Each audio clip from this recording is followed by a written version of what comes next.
deep tech funding, Eagle Point funding together with deep tech funding.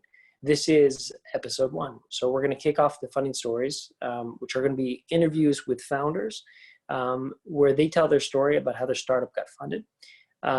And Funding Stories is, as I mentioned before, co-sponsored and co-hosted by Eagle Point Funding and Deep Tech Networks. A little bit about Eagle Point Funding. Eagle Point Funding helps deep tech startups that want to fundraise without losing equity by tapping into a $30 billion plus annual resource, which is namely the US federal government and their R&D funding program. On the other end is Deep Tech Funding, which is a community for deep tech startups and investors to explore different funding avenues and to explore the technologies that are literally changing the world.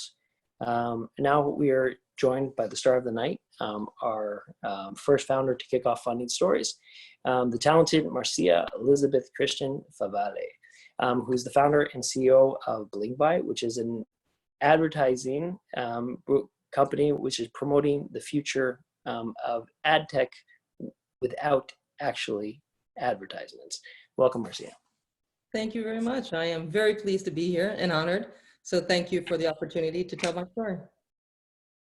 No problem. So we're gonna go through a series of questions and just try to be honest and try to just share a little bit light about your story and how you got to be where you are.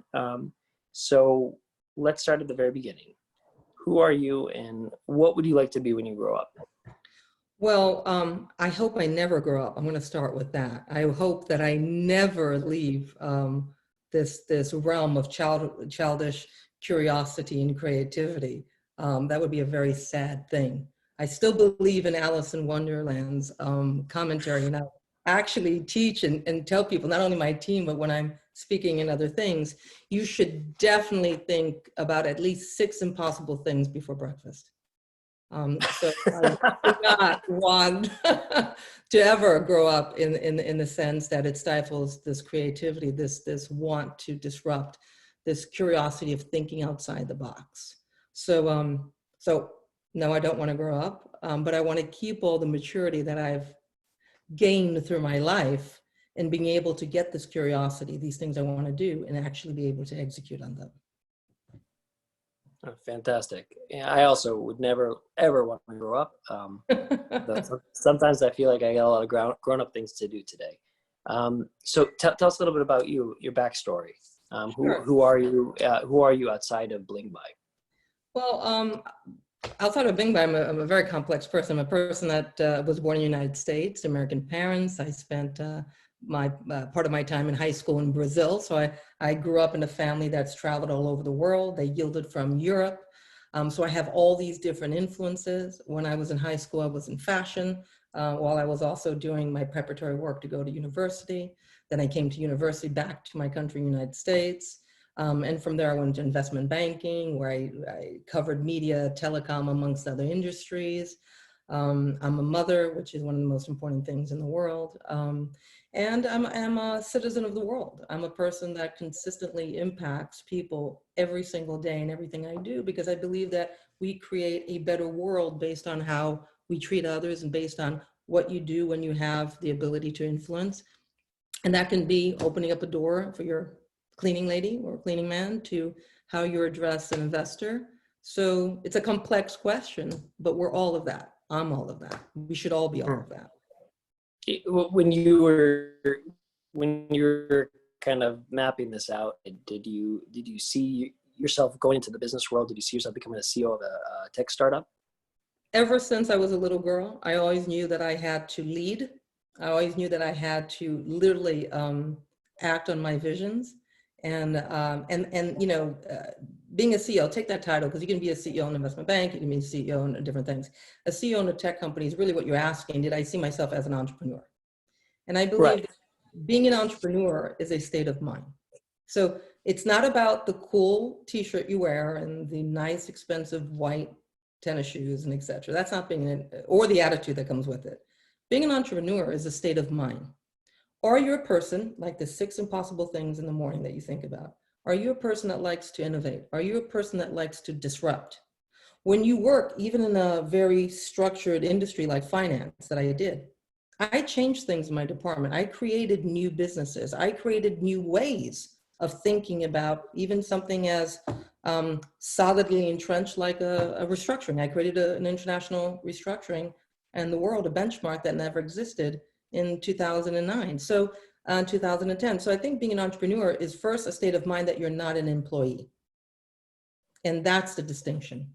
And that you are willing and want, and you feel the need to take on risk, but not be reckless. So yeah, since I was a little girl, I've always knew that I would lead, I would continue to execute my ideas. And I grew up in a family that actually prized that, wanted people to push forward, wanted people to challenge. That's so interesting what you're saying. It sounds like you're almost saying like the blend between an old school vision of how to be an employee and a new school vision of what a millennial kind of deals with, and merging the two worlds. Being an entrepreneur, even when you are an employee. Don't be running off to start off your own startup when you're 20 years old, but innovating from where you are. Yeah, and so I'm not a millennium, but nonetheless, that's what I did in every single thing I've ever worked on. Every single department, from investment banking, mergers and acquisition, running money in a hedge fund, always look to innovate. That's a state of mind. Never think as an employee. And that's what I encourage the people that are in my company. Don't think as an employee. Think as an innovator. Be yourself an entrepreneur. Interesting. Yeah, so let's go to Blingby for a second. Tell me about what your company is. What are you doing? What is the product? What is the service? And what need are you filling? All right. So Blingby, in essence, is a company that takes any digital content. So think about video, live streaming, podcasts, okay? And we make it readily interactive. So we're described as storytelling on steroids, or learn more amplified.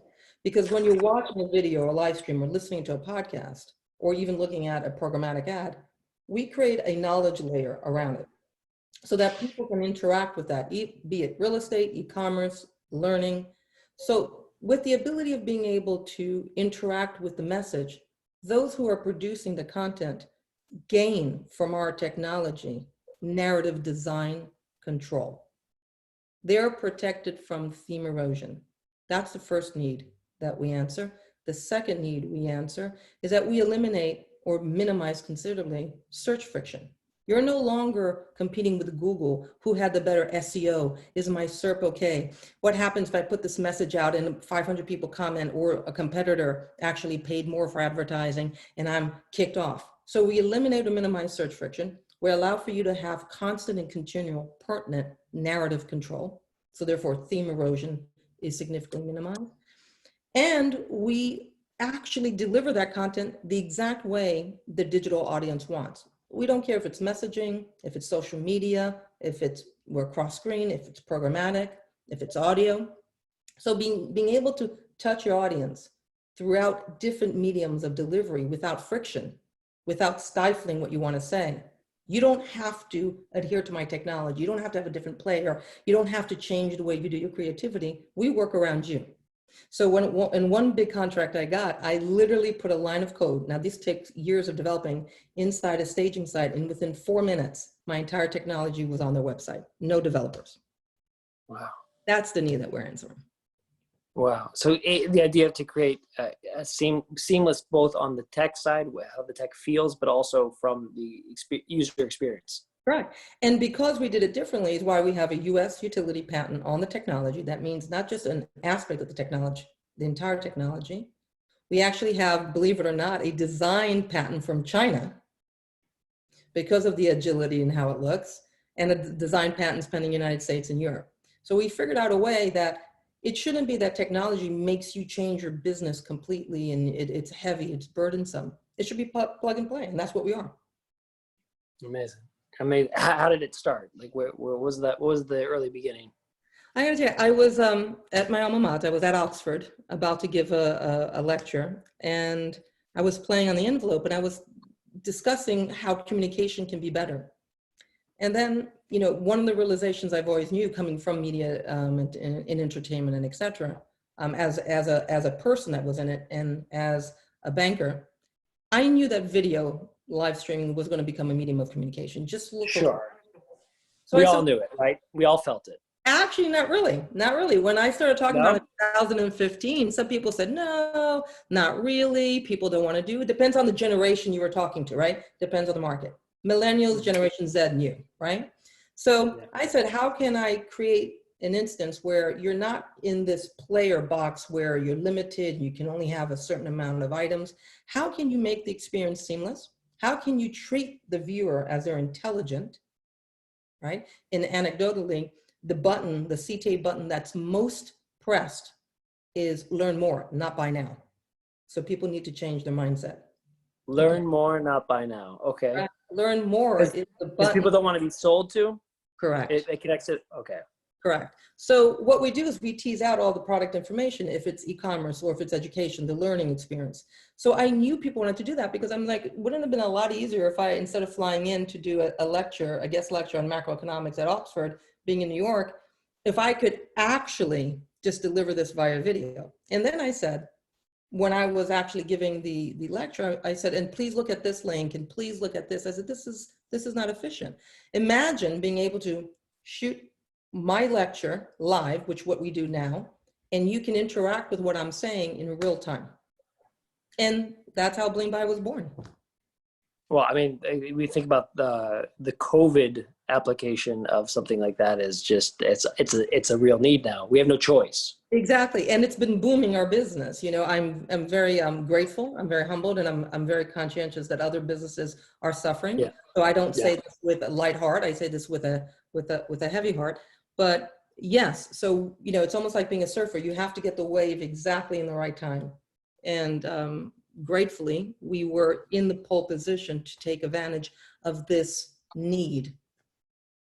Mm-hmm. So talk about this. You saw the need, but was that the main impetus that was driving you forward to? I mean, you can see needs all the time. What drove you to start this company as opposed to another company, or to keep on being a entrepreneurial employee somewhere? Excellent question.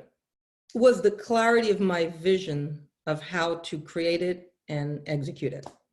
When I actually put it in the, you know, famous back of the envelope conversation, the fact that I saw it so well mapped, I saw everything in my mind of how I would develop it, what was needed, how this could be useful throughout different industries, was actually what drove me even further. So when you can see clearly what you want to develop, when your vision is not obfuscated, but it's actually there, it drives and propels you to go forward. And it's the same thing that happened when I did that benchmark restructuring. I could see it clearly. So what drove the technology or the business plan, or both? Both. Not only how to map out the technology and bring in the correct developers to really see my vision. And quite frankly, a lot of people said I could never do this, even the people in the industry. And I did. Even the developers, no, you can't. I said, well, actually, I went and did my own work. If you change the code this way, perhaps it does. I love the word no. I think the word no is the most amazing word. And I think people, when I talk about one of my master classes, when I give master builder classes, I talk about the word no. Love the word no. Love it, because people are telling you how you may fail. Take that down and make sure you don't. Right. Because it creates the desire, or because or for another desire reason? And information. So you say, why do you think it's not going to work? And they tell you exactly how they expect you to fail. Thank you. Right. In other words, your best friend is the one who challenges you, as long as it's not your spouse, right? That's the concept. We have to keep that separate. Yes. Right. Can you talk? I mean, we don't have to go into who the actual clients are, but who wants to become your client, and why would they want to become your client? Okay, so the first client that took us on board was actually a real estate company. Okay. Because the real estate company understood that video was going to be important. They were kind of testing it out, but not quite sure. And then I said, well, why don't you do a campaign where instead of talking about your building or in your apartment, or just giving a pamphlet, which is kind of stale and boring, or having to wait for someone to come in this, you know, overtaxed time, people are working. I said, why don't you shoot a video and tell the story about that property? And so they did. And what was interesting is that when someone is looking at an apartment, right, what are the three things you think about besides mortgage and price? School location, right? If you have a family, is it easy to get into the main artery of, let's say, if you're in Long Island, can you get to New York City? So while someone was Right. watching this video of this apartment talking about the building, they were trying to promote the community. And so when you were watching it, you would learn who the interior designer was. It was all about an artistic community, all the artists that were around. You actually knew that you were 2 blocks away from the MoMA. You could actually buy a ticket to go to MoMA.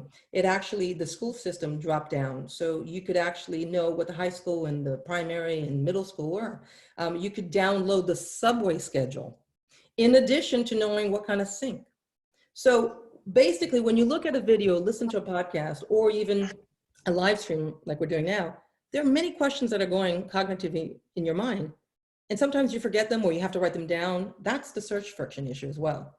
So by having everything in your fingertips, we noticed that not only did people watch, but they came back, even in programmatic ads. So we had this, it's still on their website, and then they did a programmatic push. So it would pop up at People magazine and other places. People kept the ad, not to click out, kept it open, because when they were talking to their partner, spouse, loved one, they can go, oh no, I know about the school district, 1 second. And they went back to that tile. They didn't go search. When someone said, what line is it? What subway line? What tube line is it? Oh, 1 second, it's this one. So it became a recurring source of information. Think about— Well, because they received the same message multiple times because there was enough information there beyond the selling of the house. Correct. So instead of having to go, oh, this is the address, what's the school system? The school system's there. So let's look it up on Google. No, I don't need to. I already have the I'm controlling your narrative design as the seller of the property, right? I'm telling you, here's the school system.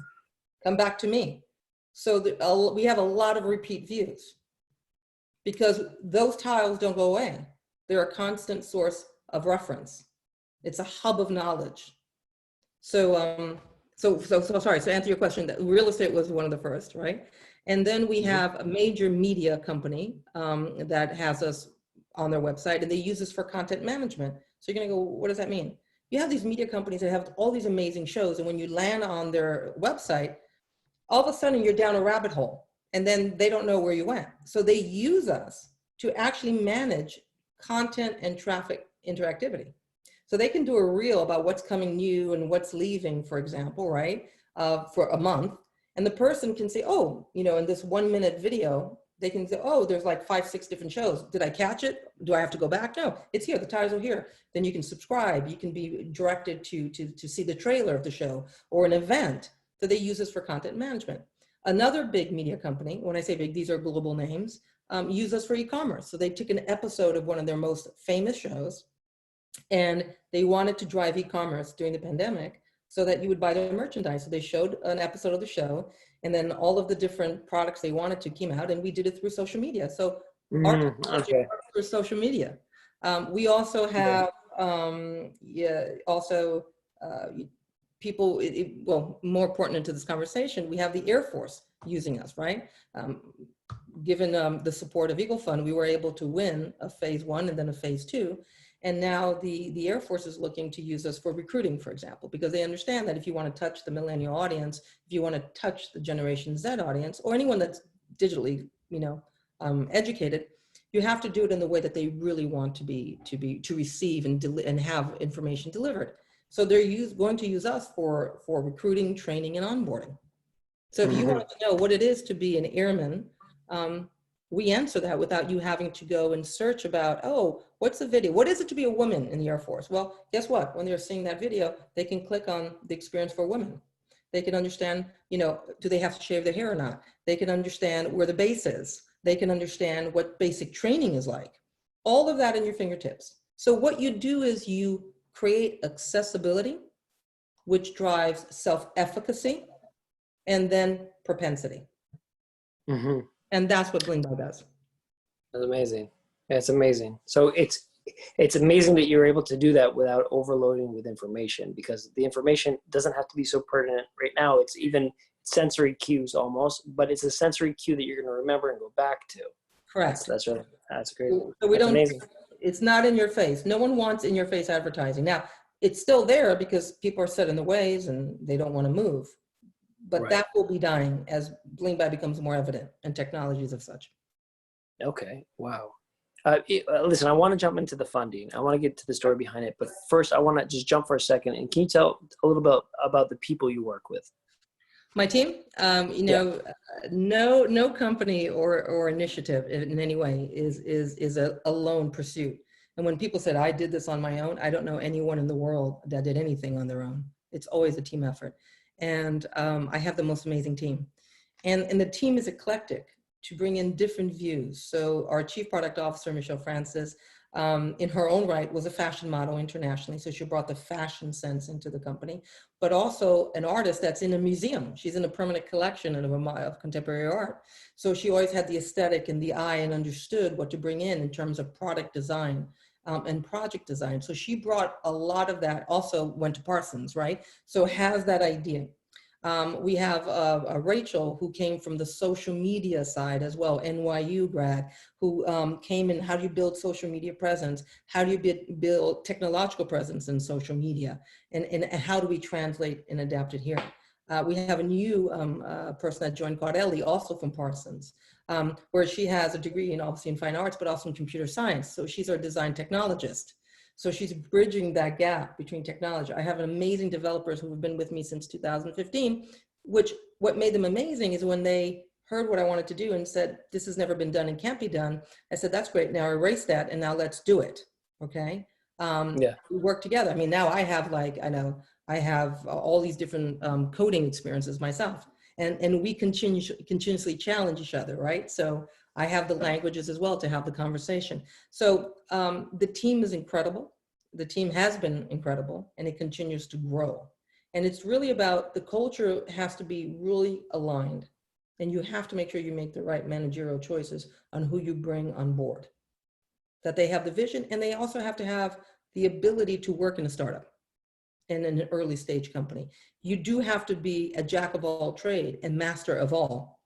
That's the key, okay? You're usually a jack of all trade and master of none. You have to be a jack of all trade and master of all to a large extent, because you have to be nimble, you have to be agile, and you have to be open, and you have to be able to challenge. All my team members are continuously learning something new on their own time that adds value to the company.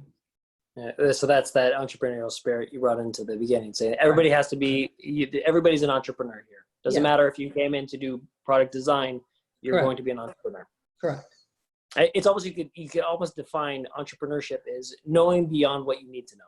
Correct. And then seeking it. So I never hire an employee, although that's how they come on board, given state rules. I always hire entrepreneurs.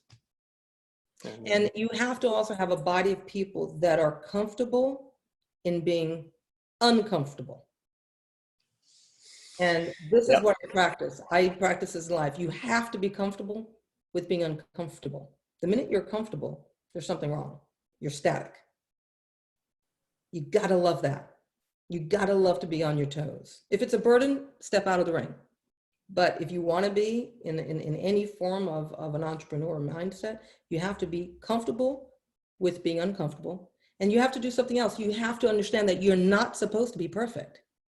You're supposed to be excellent. And excellency, Aristotle, is practice. It's a habit. I don't want perfection. That means there's nothing else to do. There's no innovation to do. I want excellency. So discomfort. And certainly you don't wake up to be mediocre. No.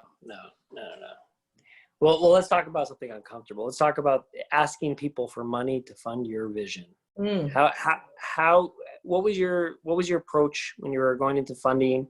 Did your strategy, was there a strategy? Let's start there. And were you successful in executing that strategy? Or did it go in a different way? Okay, so remember, and I said this in the beginning, I am a former investment banker, right? Right.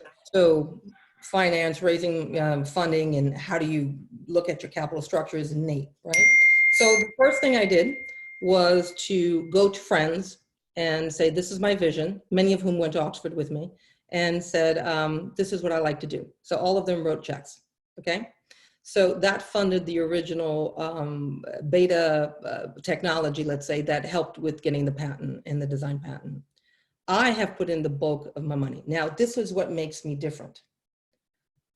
I did not want to be put in a position where I would have to, at an early stage, one, give up a lot of my company, and then be beholden to someone else's vision to cash out within 3, 4, or 5 years.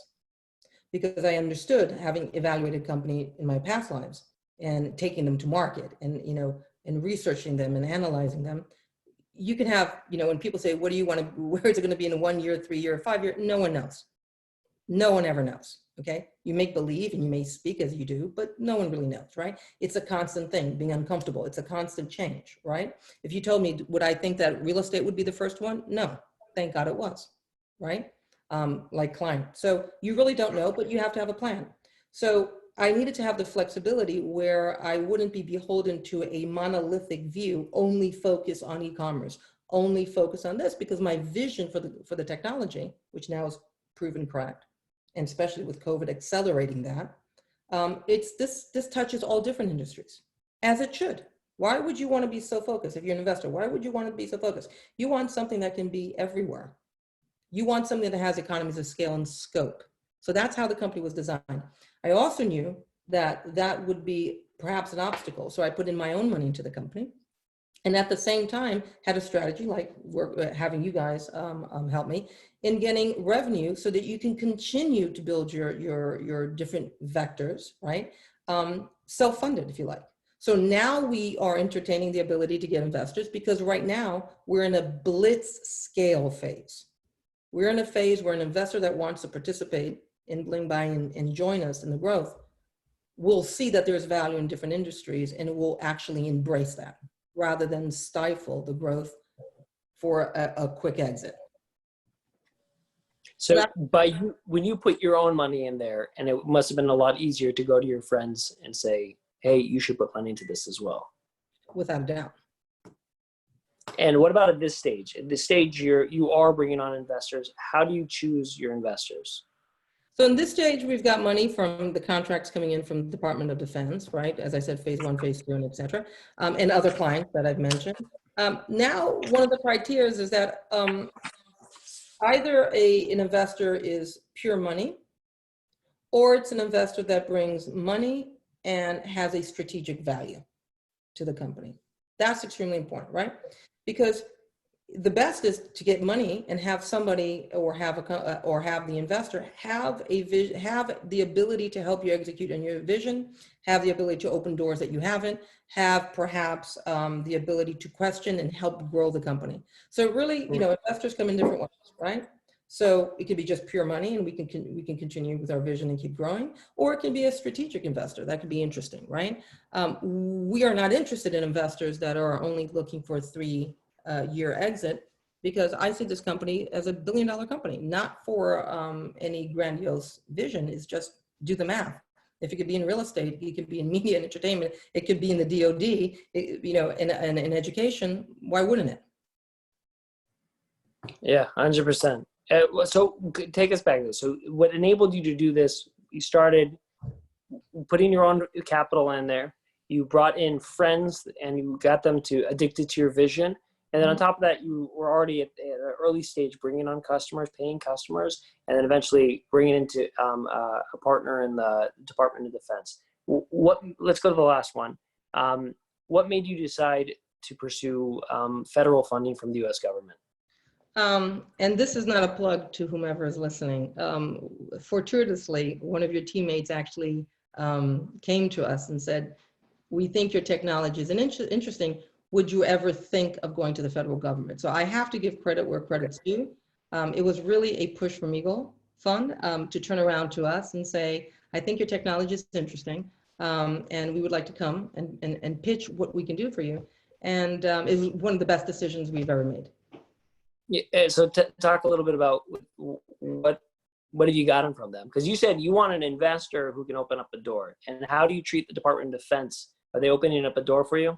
Oh, it's a huge door, and they're very much investors. What is amazing about the Air Force and their program, in this case, AFworks, is that they really embrace technology. I mean, in fact, the Air Force prides itself in being cutting edge, right? So right there, it was a great fit.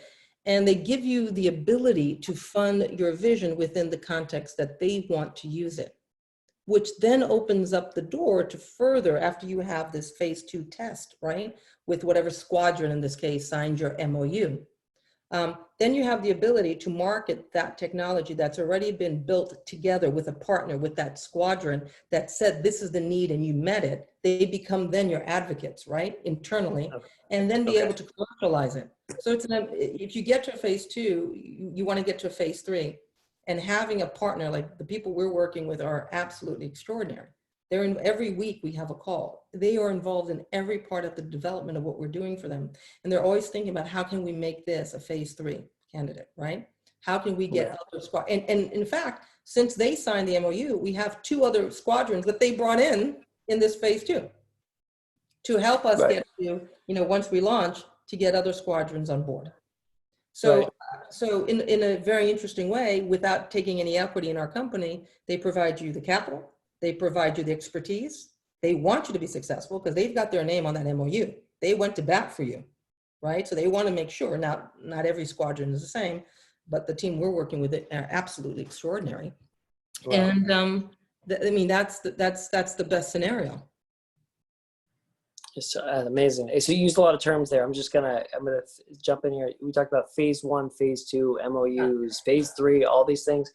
You can, research them on a quick Google search and find out about the Department of Defense's small business program, SBIR, Small Business Innovation Research Program. And the different stages are typically stages in development or stages in funding. Typically, phase 1 is $50,000 to $250,000. A phase 2 can run between $750,000 to 1.6 to up to even 2 million. And a phase 3 has different meanings in different programs, but in this case, it means closing a deal with the Department of Defense customer. So can I say a point? If you were using my technology, you would have not had to say all that. It would have been readily available. I'm just giving you a plug here. I'm just saying. It would have been popping it up. Maybe we'll overlay the video. No overlay of the video. We play outside of the box, not in.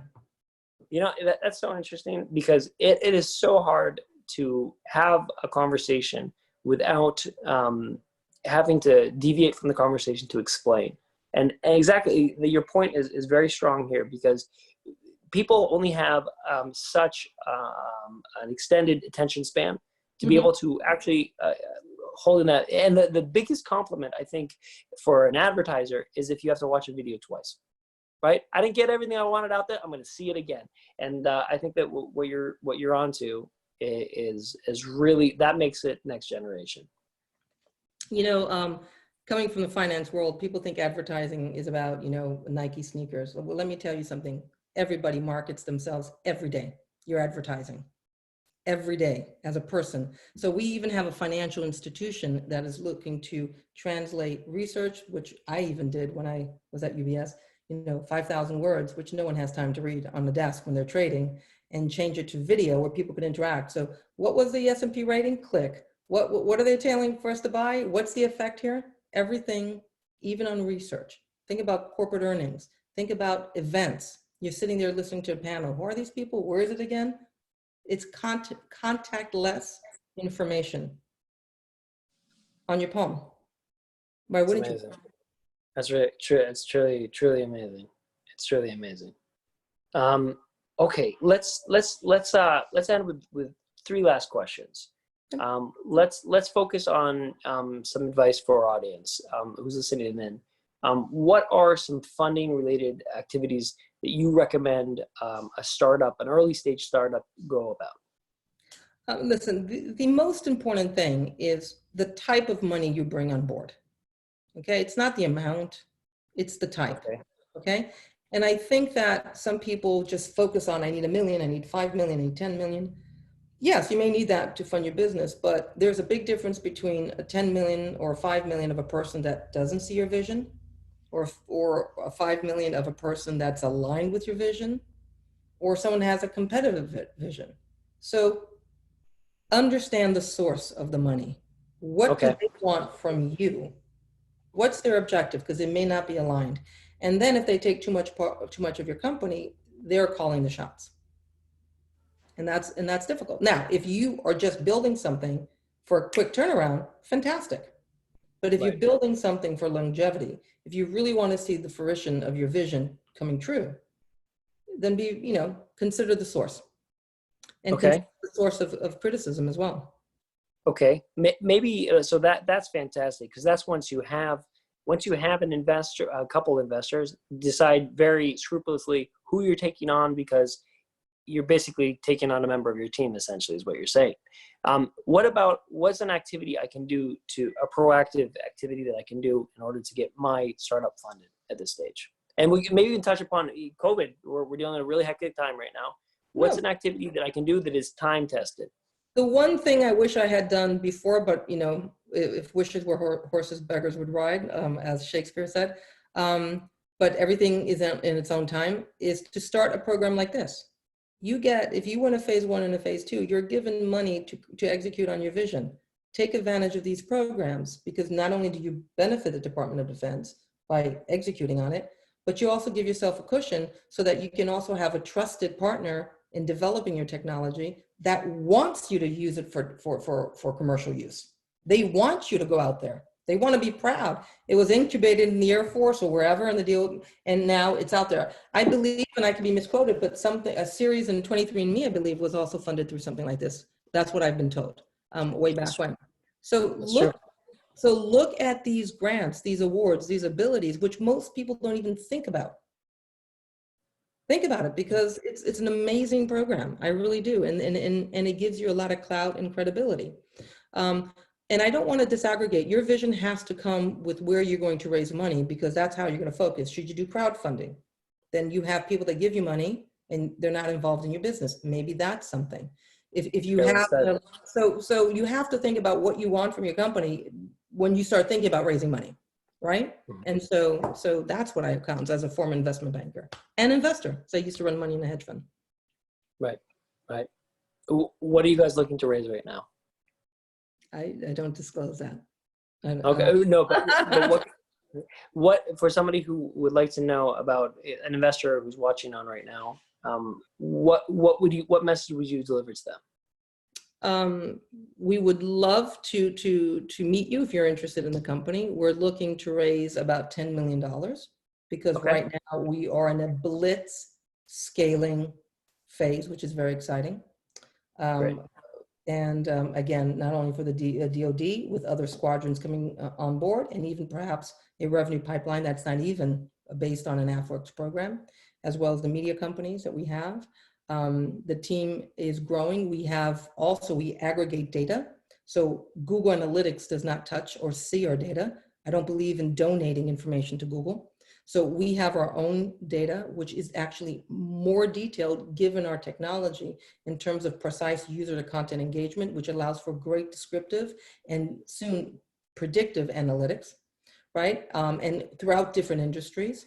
So it's a company that now can say, we want this money because we know precisely how we're going to continue to develop, and we know what the revenue pipeline is to support that in a reinforcing mechanism. Awesome. Let's end with a fun one. Who's your business superhero and why? I have no such business superhero. I don't believe in the cult of a CEO, and I don't believe in the cult of founders, period. The world is full of magnificent people, and I don't fall for any of that hype. There are people throughout history that I've admired, like Countess Lovelace. If it weren't for her, we would not have the computer. So when people say that women are not good coders, well, actually, the only reason you have a computer is because a countess, actually, Lord Byron's daughter, created the first code. Okay, so so let's just set the record straight in many different ways. Okay. So I don't believe, there are people that I admire, and I can see that they did good companies, and I respect that really much, and I honor that. But superhero, I don't see a superhero, because I believe that the minute in which people delude themselves to have this worship founders, they lose their authentic voice. You shouldn't want to be your superhero. You should be the superhero. Tremendous message. Thank you so much for sharing, kicking off this First of Funding Stories series. And this is the first episode. We were joined by the talented, the lively, the always intriguing Marcia Elizabeth Christian Favalli, founder and CEO of Blingby. This event was hosted and sponsored by Deep Tech Funding and by Eagle Point Funding. Deep Tech Funding is a ecosystem, and it's a community of investors in deep tech and also companies that are changing the world. And Eagle Point Funding is focusing on raising non-dilutive funding from U.S. federal grants and contracts for R&D for deep tech startups. Thank you so much, Marcia. Thank you. Our pleasure. It's always great to see you. And we're always looking to hear about the next big thing from Blingby. Thank you very much. Very much. Thank you. Bye.